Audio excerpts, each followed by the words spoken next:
നമ്മുടെ നാട്ടിലെ മുഖ്യമന്ത്രി ചർച്ചകൾ പോലെ തന്നെ പ്രതിപക്ഷ നേതൃസ്ഥാനവും ചർച്ചയാവുകയാണ് എന്നതാണ് കഴിഞ്ഞ ദിവസം അറിഞ്ഞ വാർത്ത.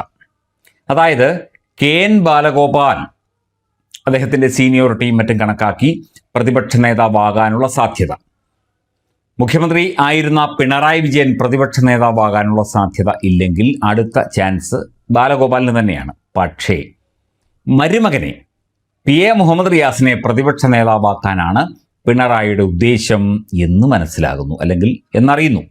ഇന്നലെ ഡൽഹിയിൽ പൊളിറ്റ് ബ്യൂറോ യോഗത്തിൽ പോയ അദ്ദേഹത്തോട് മാധ്യമപ്രവർത്തകർ ചോദിച്ചു, പ്രതിപക്ഷ നേതാവാകാൻ സാധ്യതയുണ്ടോ? ഒന്നും മിണ്ടിയില്ല. നമ്മൾ ആ വാർത്തയും കൊടുത്തിരുന്നു. എന്തൊക്കെയായാലും പ്രതിപക്ഷ നേതാവ് എന്നത് വളരെ പ്രധാനപ്പെട്ട ഒരു പദവിയാണ്. പ്രത്യേകിച്ച് നിയമസഭയിൽ മുഖ്യമന്ത്രി സംസാരിച്ചു കഴിഞ്ഞാൽ, അല്ലെങ്കിൽ മുഖ്യമന്ത്രിയുടെ ആ പ്രസംഗവും മറ്റും കേട്ടുകഴിഞ്ഞാൽ തൊട്ടടുത്ത സ്ഥാനം എന്നും പ്രതിപക്ഷ നേതാവിനാണ്. അത് കഴിഞ്ഞ് മന്ത്രിമാരും മറ്റ് MLA മാരും ഒക്കെ വരുന്നുള്ളൂ. ക്യാബിനറ്റ് റാങ്കുണ്ട്, സർക്കാർ വണ്ടിയുണ്ട്, സർക്കാർ മറ്റ് സൗകര്യങ്ങളുണ്ട്, സർക്കാർ സുരക്ഷയുണ്ട്, സർക്കാർ വീടുണ്ട്, എല്ലാമുണ്ട്. അപ്പം മരുമകനെ മുഖ്യമന്ത്രിയാക്കാൻ പറ്റിയില്ലെങ്കിലും മരുമകനെ പ്രതിപക്ഷ നേതാവാക്കാനെങ്കിലും പിണറായി വിജയൻ ശ്രമിക്കാതിരിക്കുമോ? ഇതാണ് കാണുന്നത്. അതായത് ബാലഗോപാല കളിക്കരുത്, നമ്മുടെ റിയാസ് വരുന്നുണ്ട് തുടങ്ങിയ പോസ്റ്ററുകൾ പലയിടത്തും പ്രത്യക്ഷപ്പെട്ട് കഴിഞ്ഞു.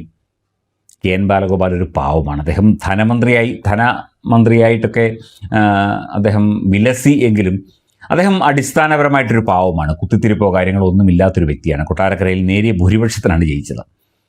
അപ്പോൾ ബേപ്പൂർ ജയിച്ച മുഹമ്മദ് റിയാസ് പ്രതിപക്ഷ നേതാവാകുമോ, കൊട്ടാരക്കരയിൽ ജയിച്ച ബാലഗോപാൽ പ്രതിപക്ഷ നേതാവാകുമോ എന്നതാണ് ഇപ്പോൾ CPM ഇടയിലെ സംസാര വിഷയം. പ്രതിപക്ഷ ഉപനേതാവ് സ്ഥാനം തങ്ങൾക്ക് വേണം എന്ന് CPI ആവശ്യപ്പെട്ടിട്ടുണ്ട്. അപ്പം മുഖ്യമന്ത്രി സ്ഥാനം പോലെ തന്നെ പ്രതിപക്ഷ നേതൃസ്ഥാനവും ചക്ക കുഴയുന്നത് പോലെ കുഴയും എന്നാണ് ഇപ്പോൾ മനസ്സിലാകുന്നത്. മാത്രമല്ല ഇതിലൂടെ ഒരു അജണ്ട അടിച്ചേൽപ്പിക്കാനും ശ്രമിക്കുന്നുണ്ട്.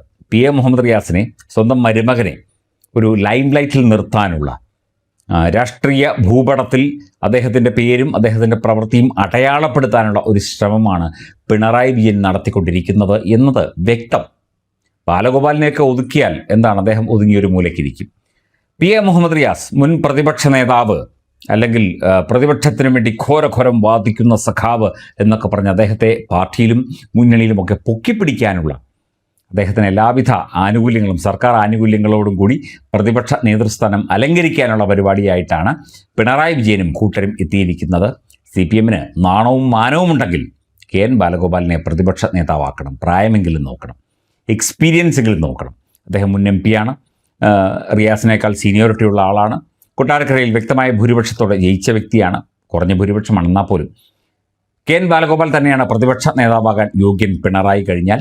അതിനിടയിലൂടെ PA മുഹമ്മദ് റിയാസിനെ തിരികെ കയറ്റി അദ്ദേഹത്തിന് എല്ലാവിധ ആനുകൂല്യങ്ങളും, അല്ലെങ്കിൽ അത്തരത്തിലുള്ള ആ ഒരു മഹത്തായ കുറേ കാര്യങ്ങൾ നേടിക്കൊടുക്കാനുള്ള ശ്രമത്തിൻ്റെ ഭാഗമായിട്ടാണ് ഈ പോസ്റ്ററുകളും ബാനറുകളും ഒക്കെ പ്രത്യക്ഷപ്പെടുന്നത്. ഇതൊക്കെ പിണറായി സഖാവിൻ്റെ കാഞ്ഞ ബുദ്ധിയാണെന്ന് പറയില്ല, അല്പബുദ്ധിയാണ്. അപ്പം പ്രതിപക്ഷ നേതാവ് ആര് എന്ന ചോദ്യത്തിനും ഉത്തരം അല്പം വൈകും എന്ന് സാരം. മുഖ്യമന്ത്രി ആര് എന്നതിനും നമുക്ക് എന്തായാലും കാത്തിരിക്കേണ്ടി വരും.